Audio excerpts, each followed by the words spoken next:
everyone. I'm Corey Philly, and I'm the executive director of the Vancouver Fringe Festival. Hey, this is the inaugural podcast for the Vancouver Fringe Festival, All Things Fringey. Now, I know you may have opinions about the name, but I quite like it. But that's the whole point. Get engaged and tell me what you would rather it be called, and maybe we could just switch it up every week. I'm all about that. So the really cool thing about the Fringe this year is that we're back. We're back in person. We're back all over Granville Island and surround. We're sticking to the island this year, where our dates are September 8th to 18th, 2022.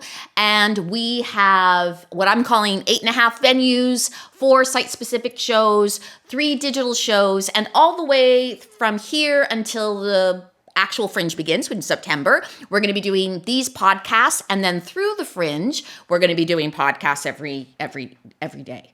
Now, before we go any further, I just would like to acknowledge that we're on the unceded traditional territories of the Hunkaminam and Squamish speaking peoples, and it is an honor to live, work, and now do a podcast on these territories. I'd also like to acknowledge that it is National Indigenous Month. I know they say History Month, but that just sounds like odd to me, so I'm just going to say National Indigenous Month. And we are still on the road to truth and reconciliation. It's just over a year since all the graves were found at the former residential school site. I think, unless everybody is equal, no one is equal. And there are lots of opportunities now to still get involved and be involved in this discussion. You can always contact your MLA. You can always contact your MP and say that we are for truth and reconciliation, and to actually engage with the Indigenous nations across this country to actually come to that kind of reconciliation. And also, put your money where your mouth is. There are lots of places you can actually donate to. Certainly arts spaces, if you'd like to. I can name a few Indigenous run organizations such as Savage Society. There's also Urban Inc. There's lots of places. You can look, they're all over the place. Vancouver has especially some really amazing artists and organizations that are Indigenous led. Or also one of the other suggestions I would say is that there's an Indian Residential School Survival Fund.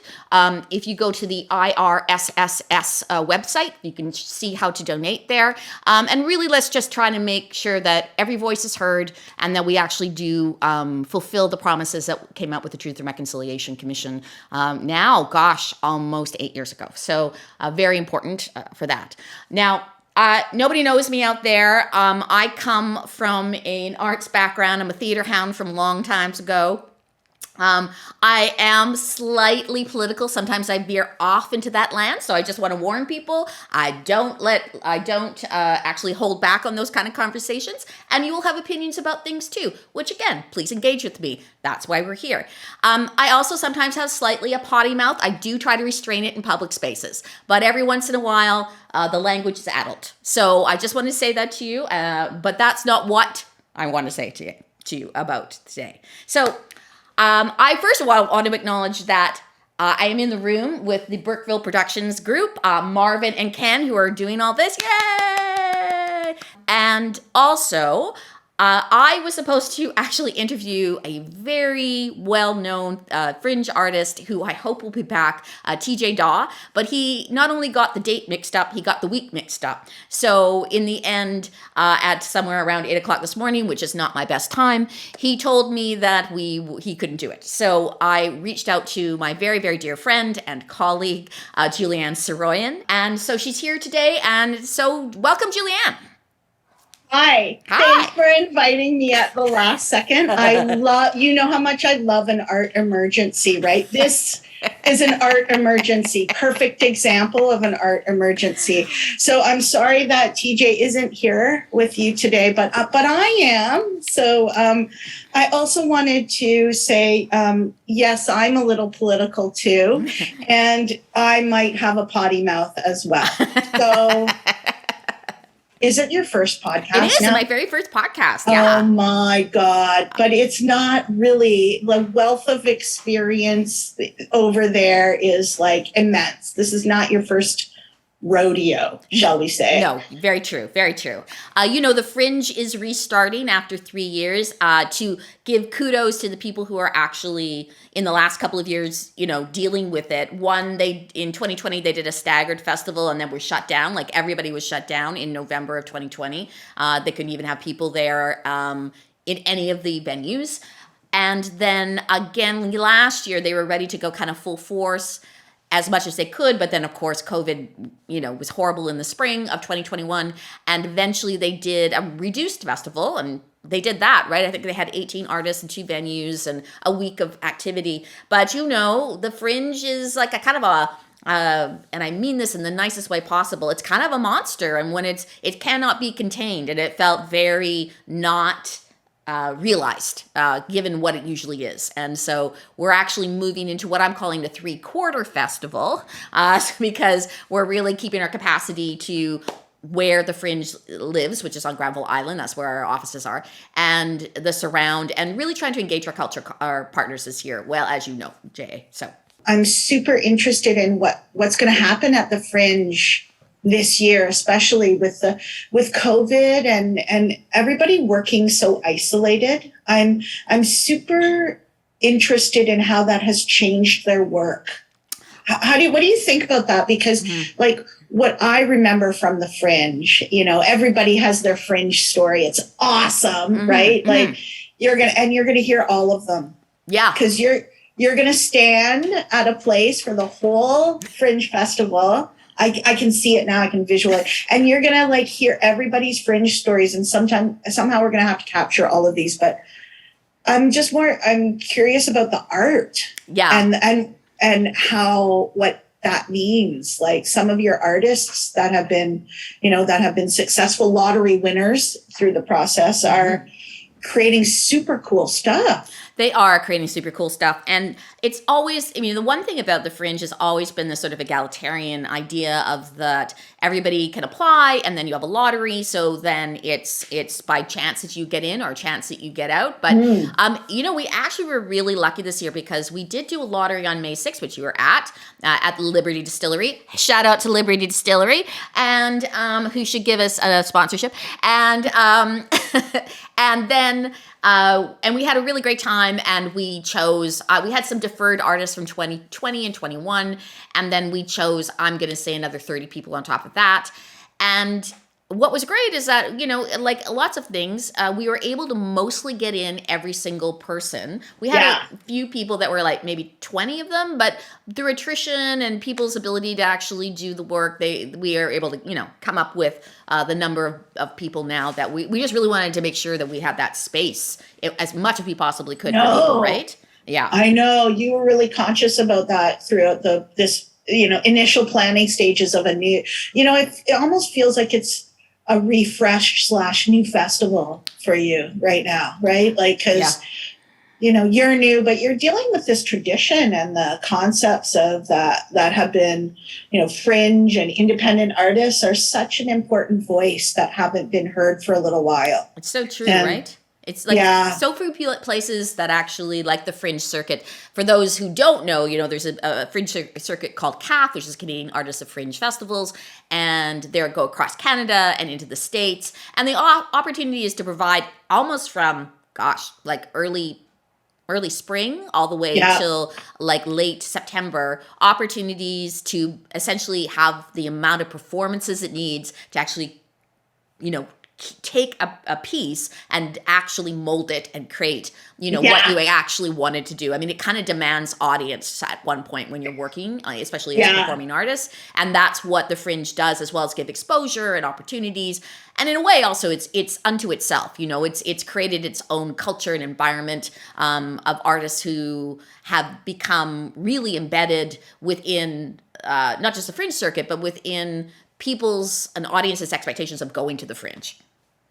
Yes, and beyond. I think that the Fringe is such an important part of the independent fabric of the arts community, and it's so important that we give independent artists. I keep hammering this, like these opportunities though, that they can't, lots of people can't afford like big production values in a show, but does that mean their work shouldn't get out there?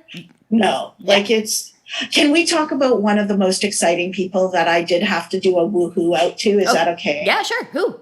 Oh my God. I have to tell you that the most, like, when I know her as Burgundy Bricks, because she's a long time small stage artist, independent artist. Okay, you have to back up and go what small stages and where your independent artist background comes from. We forgot about that part. Yeah. So my name is Julianne Saroyan. I'm the creative director for Small Stage.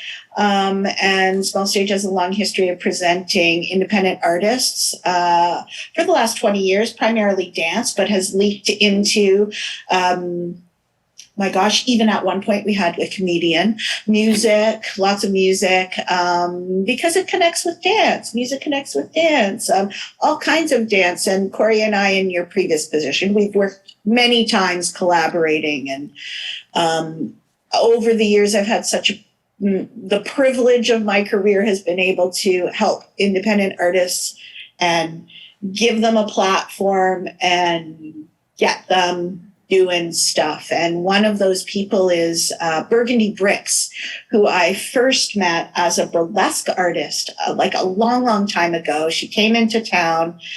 And the first time I met with her, she told me she was a rockette. And I just about and she was. Was she a rockette?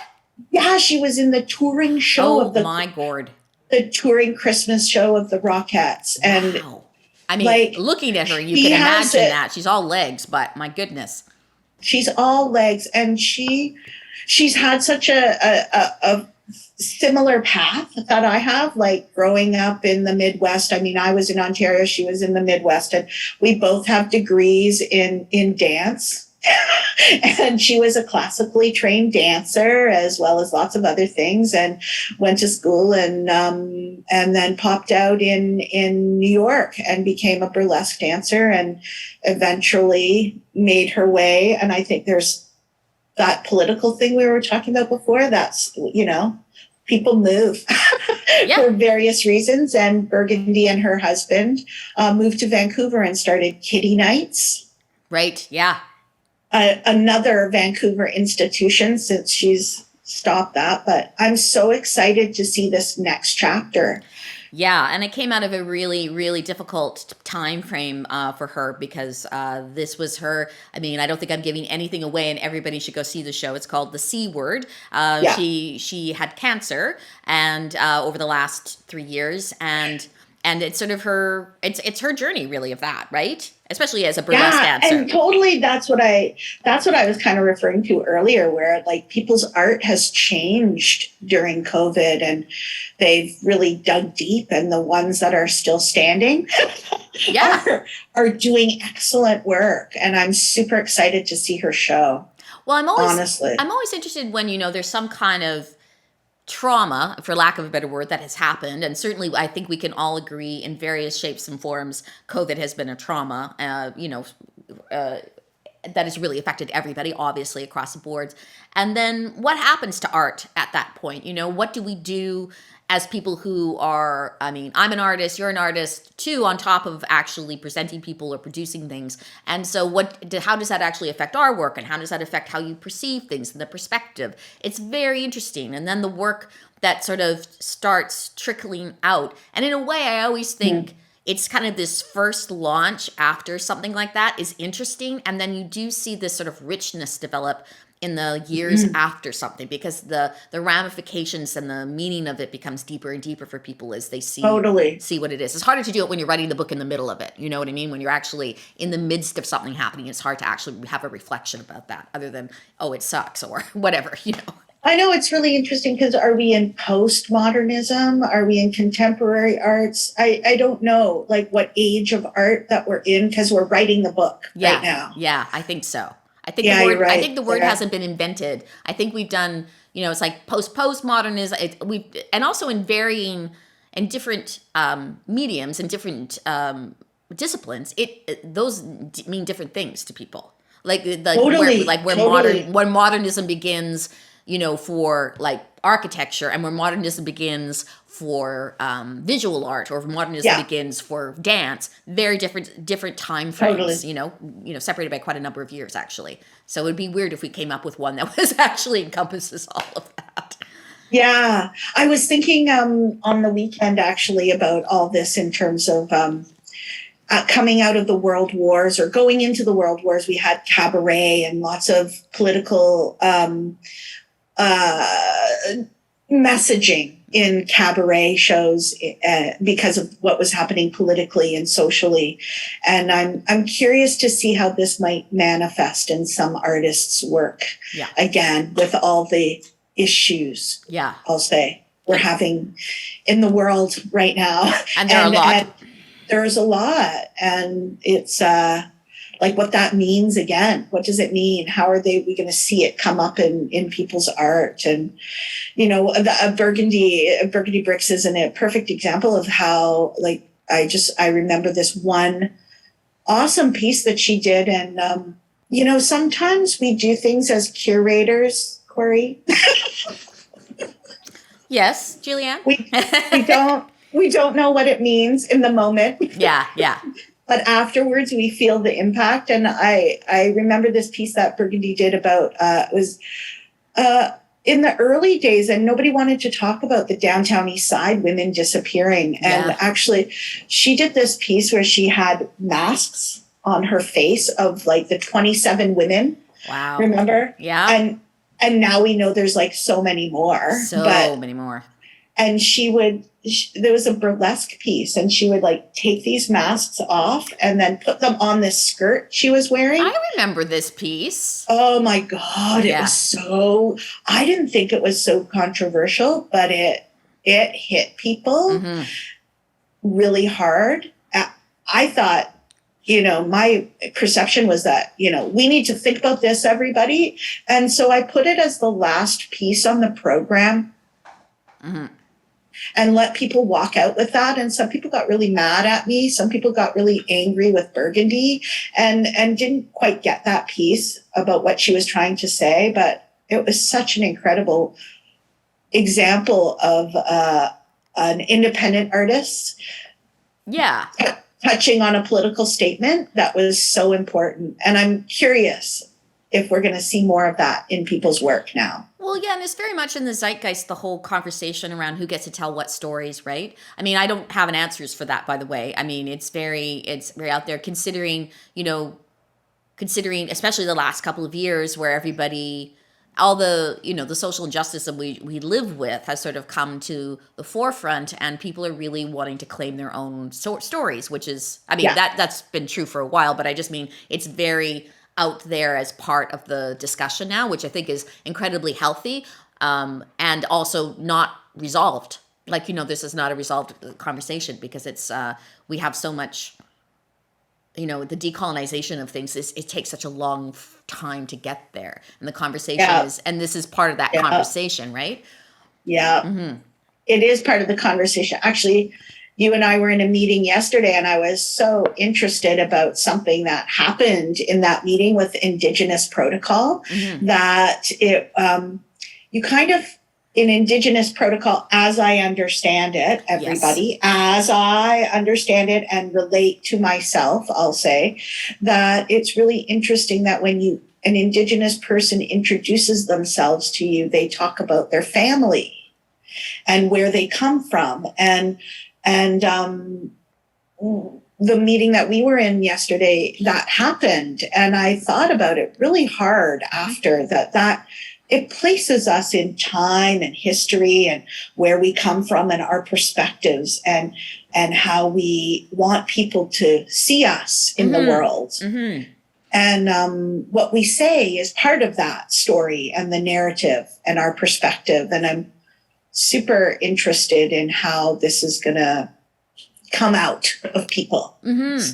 And also, I was reflective of that too. I was reflective of this is really lovely. And then I was just thinking about here, like as an independent person who lives by myself, and certainly I have family, but I would not introduce myself in connection to my family.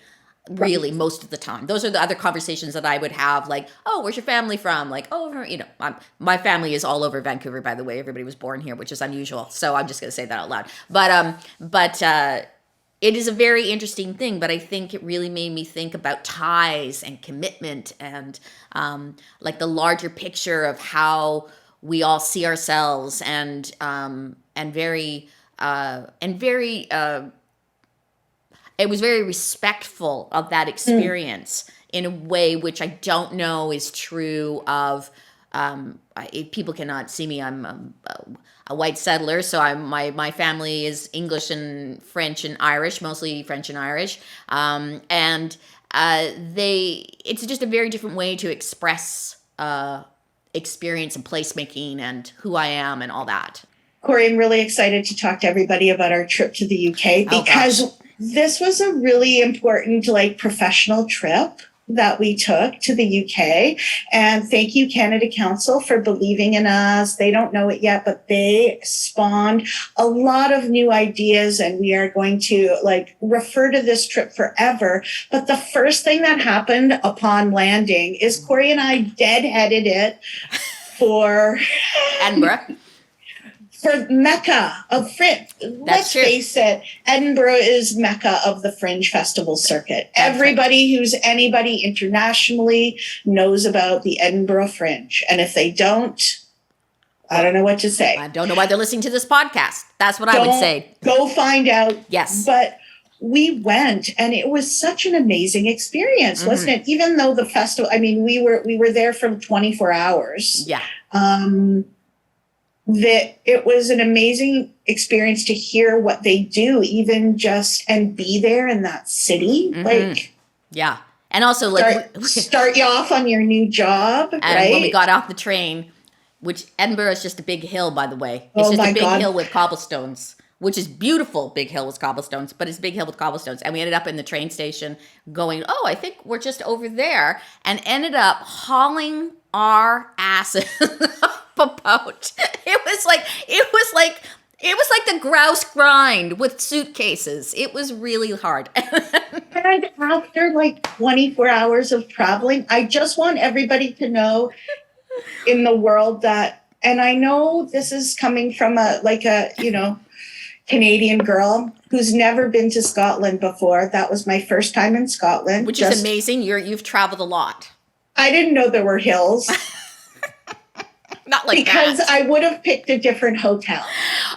So or we would have just taken a cab. I just wanted to say that we would have taken a cab, although it was like, I can't believe we climbed up that hill. We almost died about 4 times. We did, but then we went to then we had whiskey, so it was it was chaos. totally fine. Yes, we went to. It's called. I think it actually was called Whiskey and Rye or something like that. It was all it was whiskey and food. So we went and had scotch, and then about halfway through, it was all better. It was all better. It was miraculously better. We did not have haggis. We did no. I don't know. We thought about it briefly. I did not think about it. You may have thought about it, but I did not. Well, I have had haggis before, so I wasn't really. I was like, I'm good with that. I'm good with my last experience. I don't need another experience. But it was really cool because we did end up like the next day. It happened to be like actually it was March, so beautiful weather. So then we went out to the high street and we went to the Fringe shop, which is where Julianne forced me to do a video. And forced me to. And then and we actually ended up meeting with one of the artist reps from the Fringe, who was wonderful, by the way, but also really got this different perspective about how the Fringe works there, because they really work more like they are a matchmaker between presenters and artists.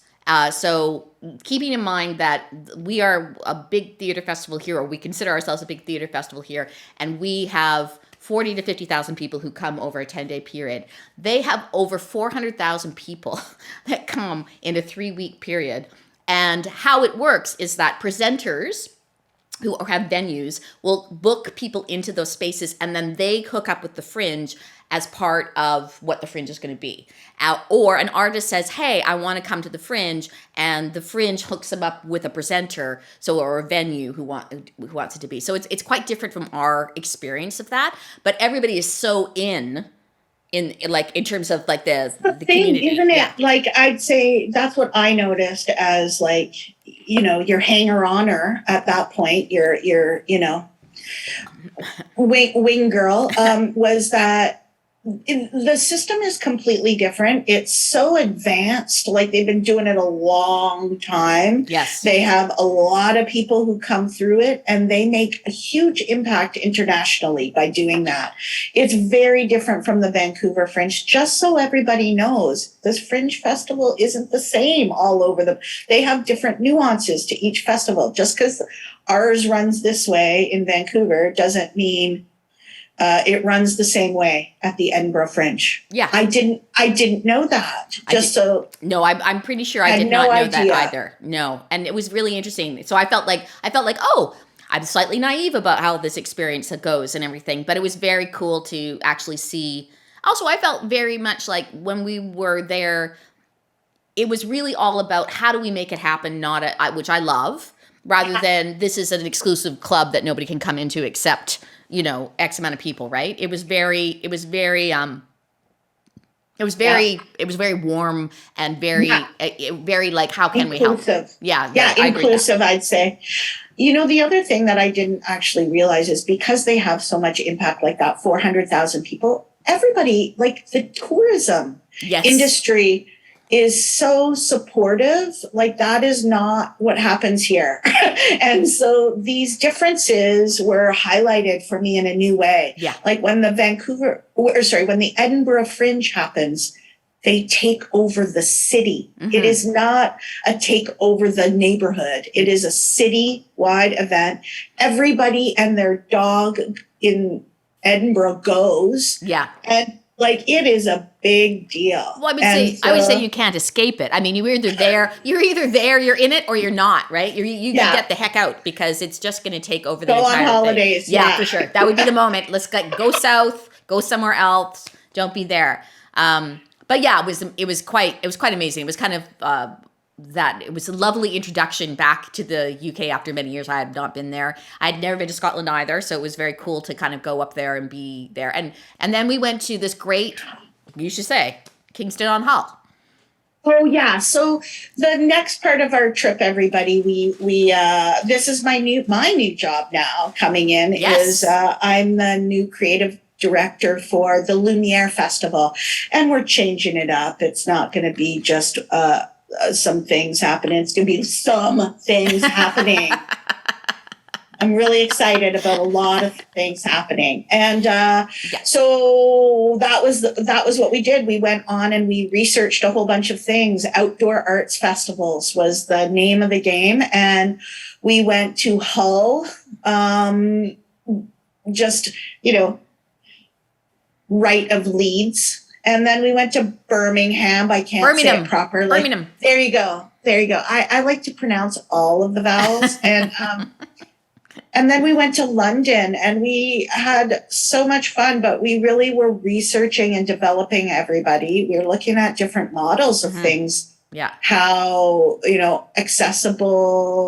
accessibility features, ticketing, prices of tickets. Where do you go to see this experience? What is a new experience? We went to Secret Cinema, which was awesome. Yeah, it was very cool. They were doing Bridgerton. Should anybody be a fan of Bridgerton? Yes. Bridgerton. Yes. Bridgerton. We had to dress up. We had to dress up and everything. J.A. made that happen. It was super awesome, because where else can you see a string quartet play Lady Gaga? This is very true. It was really an immersive experience, which is what we were also trying to research, both personally and professionally. We were researching that. And I went down to Brighton to meet with the CEO of the Brighton Fringe Festival. And then we ended up going out, which, by the way, we are so sorry we didn't have the time. We went out to Bristol to the watershed, and we covered a lot of ground. We covered a lot of ground, talked to a lot of people. And the only thing that we really felt like we really wanted to do that we didn't have time to do was maybe go to Bath. because it was like walking by all of the Jane Austen films that have ever been made in the last 30 years were filmed in Bath, because it's We saw it from the train. we did see it from the train. It looked very like it was a movie set. It felt like very much like it was a movie set, right?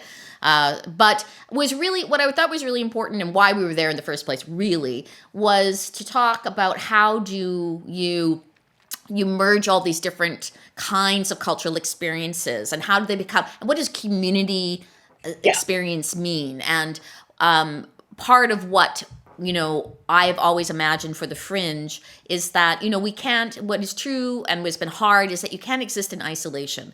That all our cultural partners, which on Granville Island, there are quite a number of cultural partners, I wanted them to be involved in the Fringe and what was happening, because we take over to some degree anyway, and also we are all implicit in each other's work, whether we choose to see it in that way. But also, I think it's the only way that we're going to survive, is to be people, because you're stronger together than you are apart. And there's so many different facets to things.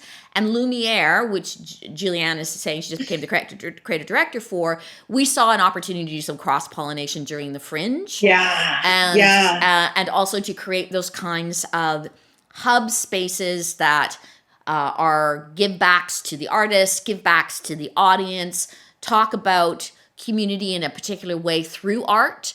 And also, often the Vancouver Fringe is the last stop on the Fringe circuit for a lot of artists. So they have been through everything plus COVID over the last 2 years.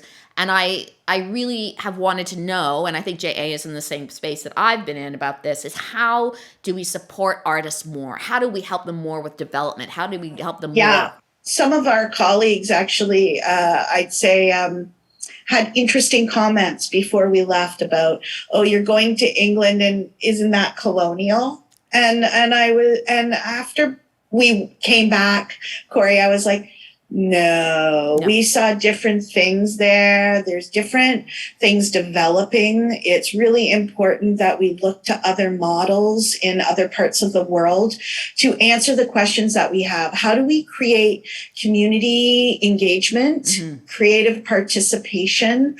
How do we gather audiences? Like, it's not good enough to have these pop-up festivals anymore.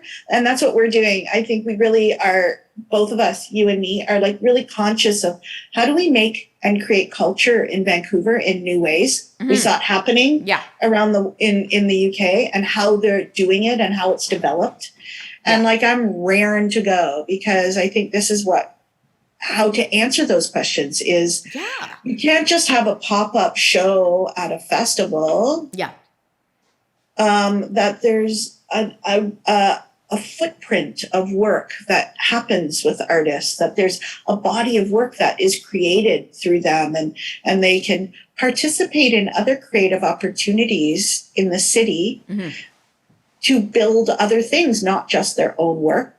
Yeah, and I think it's also the question around legacy, both for as an organization and also as talking about what is always true. Especially, I would say, Vancouver has been spectacular at making a lot out of a little. I mean, part of the whole site-specific land, really like contemporary theater companies like New World Theater and Theater Replacement and Poco del Lupo have all come out of a place where there was not a lot of venues and not a lot of money. At one point, not that long ago, everybody, we were the lowest per capita funded for the arts here. And that's saying a lot when you consider the small spaces like PEI and, all different kinds of cultural experiences that happen across Canada.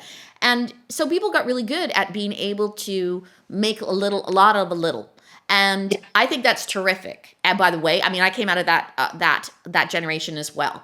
And here we are talking about, but how do we encourage the ability to have not just a show, but a career? And how does that show lead into a career, so that you're actually creating across years for people's artistic development and allowing there to be artistic development, right? That you're entering in at one point, maybe in the Fringe when you're an emerging artist, but then that emerging artist, also has the opportunity to go into other kind of venues, other kinds of experiences, have bring that work into other things. I think we've had that conversation before when I said, well, how do you become, what's her name? Phoebe Waller-Bridge, the woman that did Fleabag, who started out in the oh my God! Fringe. Can we do another example of a show we saw in London? Yeah. Was Six. Oh, Six. That's a really good one. Yeah. So if nobody knows Six, it's a musical about the 6 wives of Henry VIII. You dragged me to that one. I didn't want to go. I was like, I don't want to see this. Really, musical theater in the West End? Yeah, I know. And then it's very contemporary, great work, female centered, and they got a commission to do.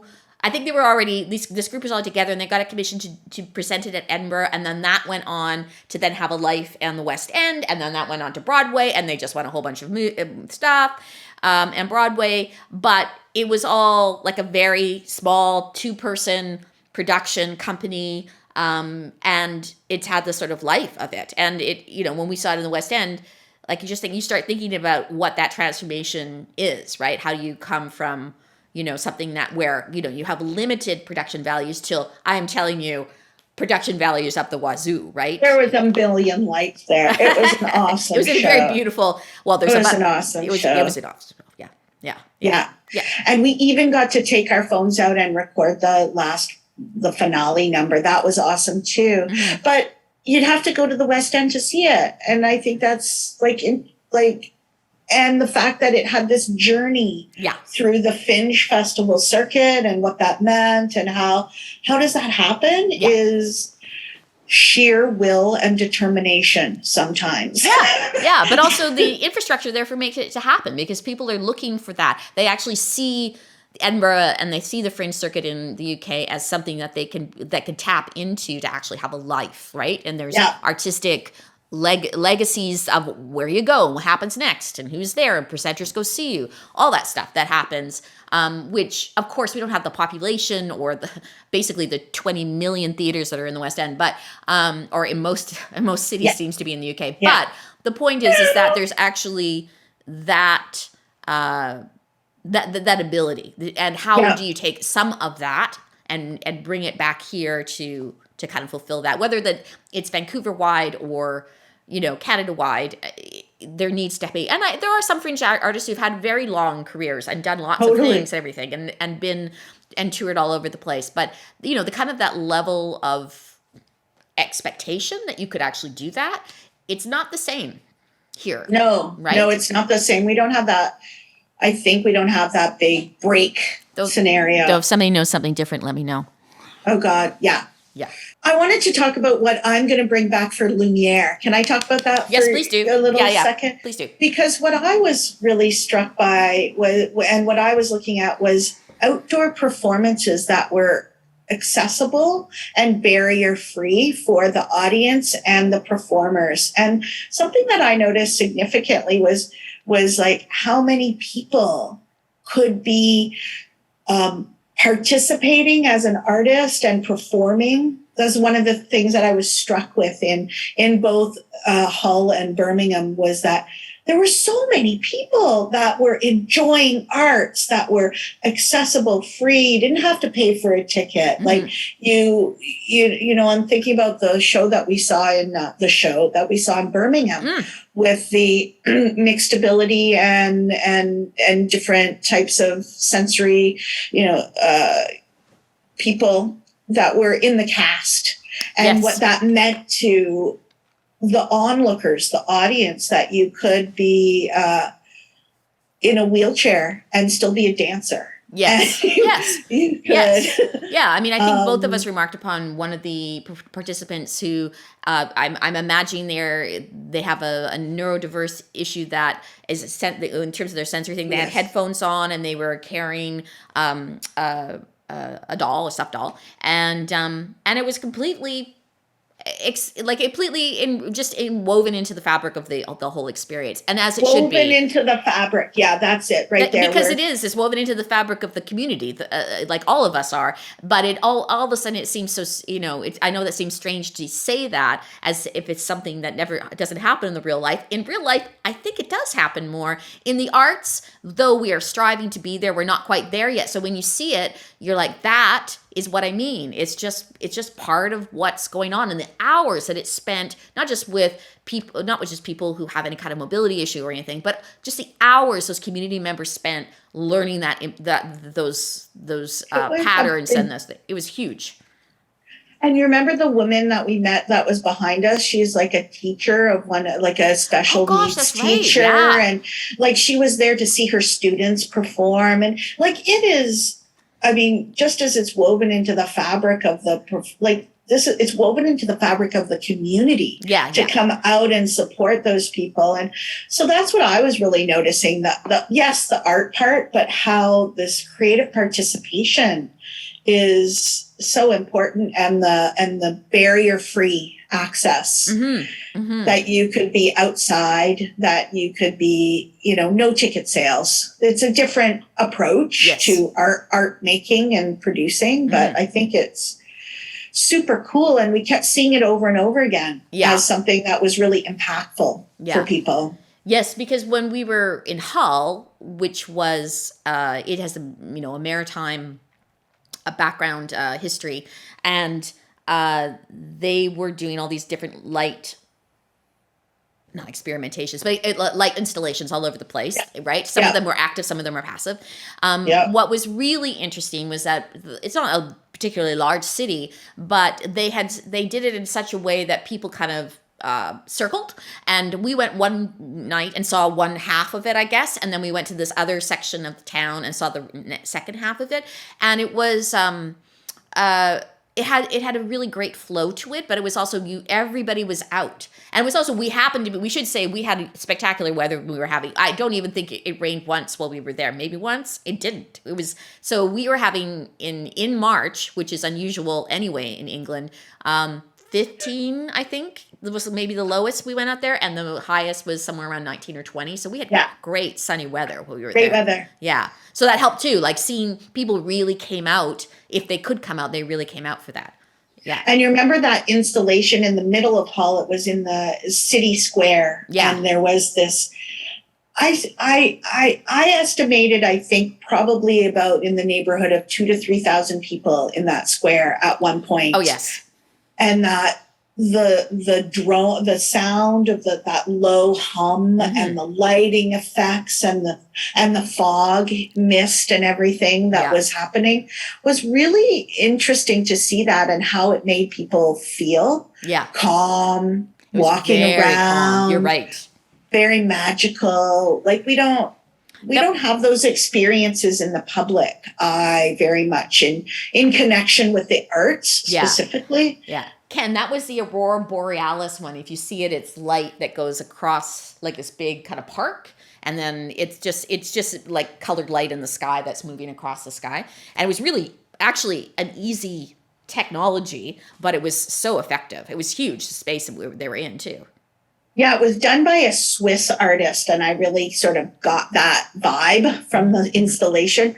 But, we're going to do it Vancouver style for the Lumiere project. Yes. We have some amazing artists, local artists, and that's what I think that I learned coming back was that, have these all ideas, get seeds for ideas, but like bring the ideas back and Vancouverify them, because we're a different market here. Yeah. Like a lot of a different market here. And I think that's good. Yeah. But I really wanted to give a shout out to a couple of things that are happening for JA. So she is going to be doing I think this is probably up. Is it on Lumiere or is it up on Small Stage where they could find the information about where you're going to be through the summer? All the information is going to be up on our website and social channels really soon. We're just not there yet because we're still making it. making it up. Yes. Corey. Yeah. Things will happen. There's like summer programs that are happening throughout the summer, and we're going to connect with different things. We're going to do some things on Denman and Davie in the West End down there, and Jim Diva Plaza over the summer. We're going to do a few things in Gastown for Pride. So I know. Jim Diva, is that Thurlow and Davie? It's at Davie and Butte. Oh, Butte. Okay, right. Butte. All right. So, do you know who Jim Diva was? Like, he's pretty awesome Vancouver person. I don't know who Jim Diva was. Short answer, he owned Little Sister. He started Little Sisters and got bombed 3 times. Jeez Louise. Also targeted because they sold work that had LGBTQ2 plus content on it, and that had gone, and they started like in the 70s. So they had a very long run until like every bookstore in the entire planet, fortunately, other than a couple, they did not survive in the last few years, but they were really integral to that community for sure. And so what's super interesting to me is to go to that plaza this summer and claim it. Yeah. Like reignite those feelings of what that means in our city to be diverse. Mm-hmm. Speaks to the diversity of our city. And although Jim Diva is gone now, we need to honor those people by carrying it into the future. So that's part of the thing. And we may have pink AstroTurf. Just putting it out there. I think there's going to be pink AstroTurf. Just as a reference, Julianne has done small staged and worked with the Business Improvement Associations in the downtown West End, also over in Gastown. And through the last year and a half, she's done this project called the Love Bubbles. And you should go to smallstage.ca. You'll see pictures of it, but also lots of pink AstroTurf, which of course to me is delightful. It makes people pink AstroTurf makes people happy, Corey. It does. Just so you know, I don't know why, but it makes people happy. So, and I also want to give a shout out to your dates for Lumiere, though. November 17th through 27. So it's like literally 2 months after yours. That's right. So yeah. Cool. This is how we're going to make the world go round. Lots of, What was your thing we were saying was we're going to take over the world? Isn't that what you were saying? Total world domination. Oh, thank you. Thank you. Sorry. I'm sorry. I forgot about the t-shirt. We don't say that to everybody though. So now we've let the cat out of the proverbial bag. Yeah, well, Yeah. We're not, we have to be careful about the usage of that language, Corey. In terms of colonial scenarios, you mean? Thank you. Thank you so much. It was an honor to be on your first podcast. I can't believe we did it. It's so great. Congratulations for the festival. I can't wait, Corey, for what you're going to do and how it's going to manifest all these new amazing artists this year. Can't wait. Knock wood, friend. Knock wood. I'm looking. I'm excited about it too. Thanks, J.A. I really appreciate it. I appreciate all the time. Love ya. Thanks, everybody. Bye. Bye. Well, that was so much fun. Our first podcast, all things Fringey. And again, I say, if you have an opinion about that name, just let me know. Maybe we can come up with something different. But I quite like it, to be honest. I really appreciate everybody who's been listening today. Also, like, subscribe, share. This is what this is all about. We're going to be trying to do this every month until the Fringe Festival, and then we're going to run every day during the Fringe, but you'll hear more about that. You're more than welcome to email me at executivedirector@vancouverfringe.com. I'm happy to hear any suggestions, ideas, thoughts, all in the spirit of making the Fringe the best it possibly can be. Thanks, everyone. Come out for the 38th Annual Vancouver Fringe Festival, September 8th to 18th, and keep yourself well until I see you, hear you again. Thanks so much. Bye.